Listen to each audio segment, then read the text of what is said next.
Student, हम continue करते हैं अपना chapter 1.2 political radicalism and economic crisis.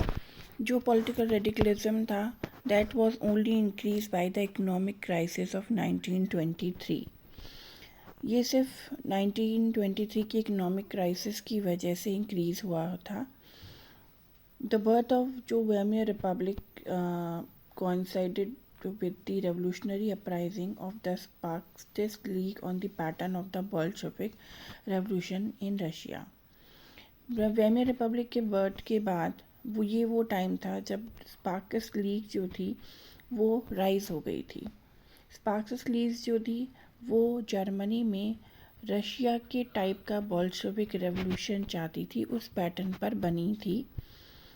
जो people of Berlin demanded for Soviet style governance, जो पीपल थे बर्लिन के, वो चाहते थे कि वहाँ पर भी जो है सोवियत स्टाइल ऑफ गवर्नमेंट जो है वो स्टैब्लिश्ड हो जाए।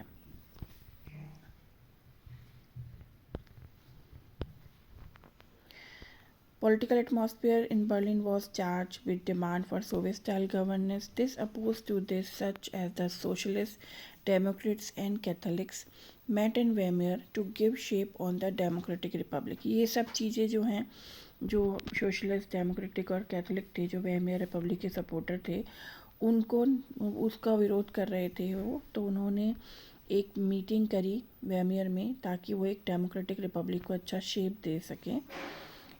Weimar Republic crushed the uprising with the help of a war veterans organization called Free Crop।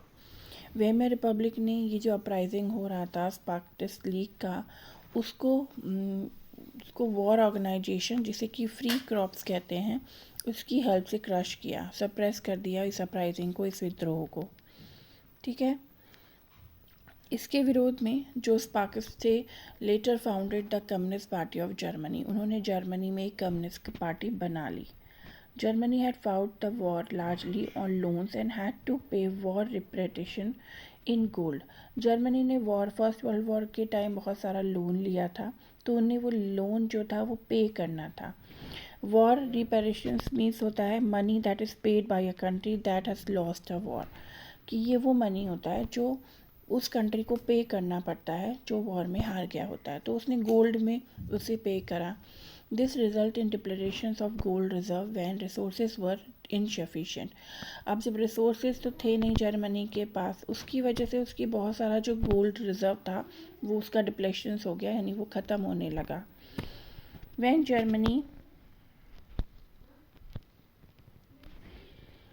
Germany और ये एक और वजह भी थी क्योंकि उस समय पर जो वेमियर रिपब्लिक था उसने तो स्पार्किस्ट को रोका था, लेकिन जो स्पार्किस्ट थे उन्होंने जर्मनी में कम्युनिस्ट पार्टी जो है वो बना ली, कम्युनिस्ट पार्टी ऑफ जर्मनी कहलाई। उसके बाद जो कम्युनिस्ट और जो सोशलिस्ट थे वो आपस में विद्रोह, एक दूसरे के एंटी हो गए, एनिमीज़ बन गए, और ये भी एक कॉज था जो हिटलर को आने से नहीं रोक पाया जर्मनी में, क्योंकि रेवोल्यूशनरीज और मिलिटेंट नेशनलिस्ट जो थे वो सब रेडिकल सोल्यूशन चाहते थे इसका। तो जब गोल्ड डिप्लेक्ट हो गया, रिजर्व खाली हो गए, तो in 1923 Germany refused to pay and the French occupied its leading industrial area Ruhr to claim their coal. अब क्या था, अब जब जर्मनी अपना कंपनसेशन जो वॉर रिपरेशन था वो नहीं दे पाया, तो जर्मनी ने 1923 में पे करने से मना कर दिया, जिसके बदले में फ्रांस ने जर्मनी के इंडस्ट्रियल एरिया जो रूर था, जो कि बहुत रिच था कोयल्स में, कोयले की खाने वगैरह थी, उस पर उसने कब्जा कर लिया। ठीक है। Germany retaliated the economic crisis by printing paper currency. Germany ने क्या किया, पेपर करेंसी छापनी शुरू कर दी ताकि वो अपनी इकोनॉमिक क्राइसिस को रोक पाए। However excess circulation of printed currency resulted in the sharp fall of value of the German mark।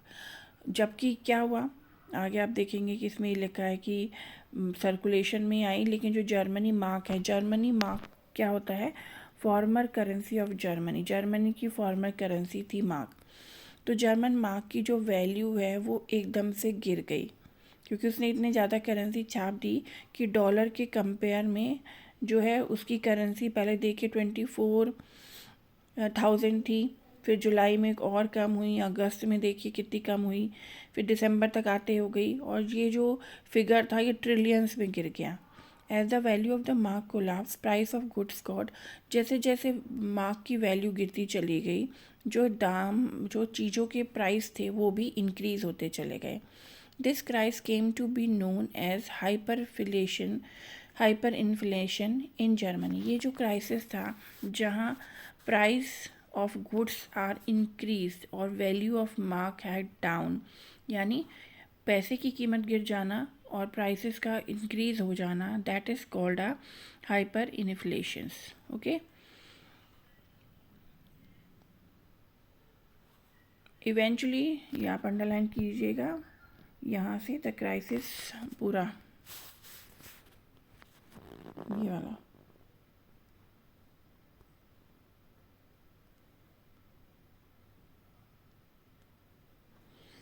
Eventually, the Americans intervened and bailed Germany out of the crisis by introducing the Jaws Plan, which reworked the term of reparation to ease the financial burden on Germany.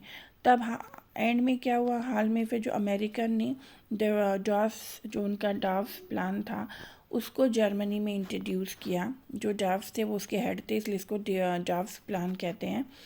ये जो है वो इसलिए आया ताकि वो जो Germany पे जो कर्ज था और जर्मनी को जो वॉर का कंपनसेशन देना था उसको दोबारा से उसको दोबारा से जिसे कहते हैं इंट्रोड्यूस किया गया, उसमें कुछ चेंज किया गया।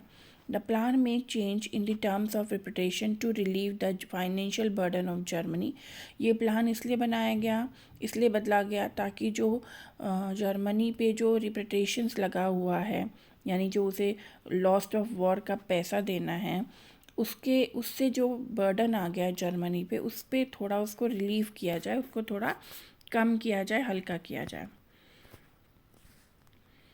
1.3 the year of depression, there was some economic stability in Germany between 24 to 28। जब डाव्स प्लान आया तो थोड़ा सा इकोनॉमिक स्टेबिलिटी आई जर्मनी में 24 से लेकर 28 के बीच। In Germany investments and industrial recovery were totally dependent on the USA. अब क्या हुआ, जर्मनी में जो इन्वेस्टमेंट था, जितनी भी इंडस्ट्रीज़ थी, वो पूरी तरीके से अमेरिका पे निर्भर हो गई। However this support from USA was withdrawn when wall street exchange crashed in 1929। Wall street exchange क्या है? It is the name of the world biggest stock exchange located in USA. WSE wall street exchange ये world की सबसे biggest stock exchange है जो कि USA में है। तो 1929 में वॉल स्ट्रीट एक्सचेंज में जो है इकोनॉमिक डिप्रेशन आ गया और पूरी तरीके से जर्मनी अमेरिका पे, यूएसए पे डिपेंडेंट था। तो वॉल स्ट्रीट एक्सचेंज में जब क्रैश्ड हो गया 1929 में, तो जर्मनी पे इसका बहुत ज़्यादा इफ़ेक्ट हुआ। Between 1929 and 32 the national income of the USA fall by half. 29 से लेकर 32 तक यूएसए की नेशनल इनकम जो है, जो उसकी अंतर्राष्ट्रीय इनकम है, वो गिर गई, लगभग आधी हो गई। यहाँ आप देख सकते हैं कि काफ़ी ज़्यादा फ़र्क पड़ा था। फैक्ट्री शट डाउन हो गई, ठीक है, और एक्सपोर्ट गिर गया। Farmer were badly hit and speculators withdraw their money from the market. जो फार्मर्स हैं उनकी स्थिति ख़राब हो गई, मार्केट में पैसा लगाने को कोई तैयार नहीं हुआ। The effect of this recessions in USA economy were felt world wide. अब सिर्फ जर्मनी पे ही नहीं, पूरे वर्ल्ड में इस जो इकोनॉमिक क्राइसिस था, जो रिसेशंस आया था, उसका बहुत ज़्यादा पूरे वर्ल्ड में प्रभाव पड़ा, यहाँ तक कि यूएस पे भी पड़ा। The German economy was several hit by the economic crisis. सबसे ज़्यादा जर्मनी को इस क्राइसिस ने हिट किया क्योंकि जर्मनी को यूएसए मदद कर रहा था वॉर को, उसके कंपनसेशन को हल्का करने के लिए। The main effect of recessions on Germany war, mainly जो इफ़ेक्ट था वो हम पॉइंट में इसको बताते हैं। फर्स्ट क्या था, by 1932 industrial production was reduce to 40%। 32 में जो इंडस्ट्रियल प्रोडक्शन था, जब ये डिप्रेशन आया तो वो गिरकर 40% रह गया। Worker lost their job on the wages were reduce, क्योंकि जो उनकी सैलरी थी वो कम हो गई तो वर्कर्स की नौकरियां भी छूट गई. The number of unemployment people increase to 6 million. Unemployment लगभग 6 मिलियन तक लोग जो है बेरोज़गार हो गए. On the street of Germany man started moving with placard around their neck saying willing to do any work. यहाँ पे आप देख सकते हैं कैसे ये लोग गिरे हुए हैं क्योंकि इन पे काम नहीं है. सुबह से रात तक ये लाइनों में खड़े रहते थे. यहाँ पे आप देखिए new world wall street exchange है, इसको नोट कर लीजिएगा. तो अनएम्प्लॉयमेंट लगभग 6 मिलियन लोग बेरोज़गार हो गए. जर्मनी की सड़कों पर लोग जो हैं, जो मेंस थे, उन्होंने अपनी गर्दनों पे प्ले कार्ड डाल के घूमते थे, जिसमें प्ले कार्ड मतलब एक बोर्ड होता है जैसे तख्ती बोलते हैं, उसको अपनी गर्दन में टांग के घूमते थे और उस पर लिखा रहता था कि मैं काम करना चाहता हूँ. इस तरीके से लोग घूमने लगे. Unemployed youth played card on simple set at street corner और desperately queued up at the local employment exchange. Unemployment youth जो था वो प्ले कार्ड अपने सड़कों पे लेके, सड़कों के किनारों पे लेके खड़ा रहता था और लंबी लंबी लाइनें लगी हुई थी और एम्प्लॉयमेंट एक्सचेंज के आगे लंबी लंबी लाइनें लगी रहती थी. तो इस तरीके से ये स्थिति जो है वो जर्मनी में आ गई थी.